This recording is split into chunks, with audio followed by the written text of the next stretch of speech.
Hey guys, I want to talk for a second about the feeling of hate. So, as you may know, I wrote a book called I Hate You, a love letter to my mother, and I talk about teaching kids how to hate. And this is obviously a controversial topic. People have big feelings about the fact that I use the word hate, and I seem to condone the word hate or the feeling of hate. So I wanted to take a second and talk about that and explain it. When I was a kid, when I was, maybe 8, definitely not older than 10, I started to feel hatred towards my mom. My mom was totally well-meaning, but she was an alcoholic and she was a narcissist, and she made a lot of choices that hurt me. And I told her about it. I let her know that her choices were hurting me, and she still made those choices. And so as a little kid, I saw that my mom was hurting me and that she wasn't choosing to stop hurting me. And that made me hate her. And so I hated my mom from the time I was a little kid until she died when I was 48. And I didn't want to hate her.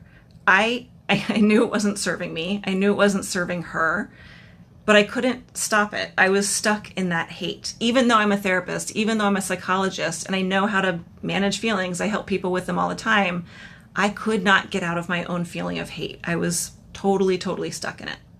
So I want to talk about the fact that because hate is seen as such a bad feeling, it's seen as a feeling that we're not supposed to have. And in fact, we tell kids all the time not to have it. You know, if a kid says, I hate so-and-so kid, the first thing their parent says is, oh, no, you don't hate them, blah, blah, blah, blah. I would like to suggest that hate is as valid a feeling as any other feeling. Hate is as valid as joy. It's as valid as excitement. It's as valid as anger or sadness. There's nothing wrong with hate, and there's nothing wrong with a person who feels hate.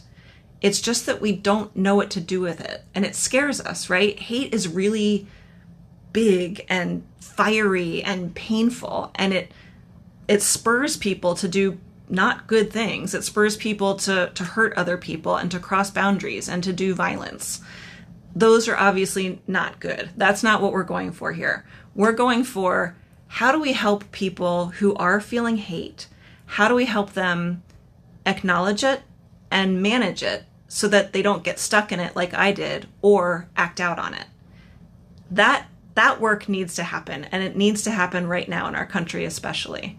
And so again, I would just like to put out there that if you hear somebody talking about hate, or if you have a kid who says that they hate something, instead of having that knee-jerk reaction of, oh, you're bad for feeling that way, or that feeling is bad, I'd like you to consider that the feeling is, again, just as valid as any other feeling. And the thing to do in that moment is help the person with that feeling. Help them to not get stuck in it. Help them to not be attached to it. Help them to let it ebb and flow. Help them to focus on other things without telling them that the hate is bad. I guess that's all that I have to say about hate. Thank you for attending my TED Talk. I'll see you next time.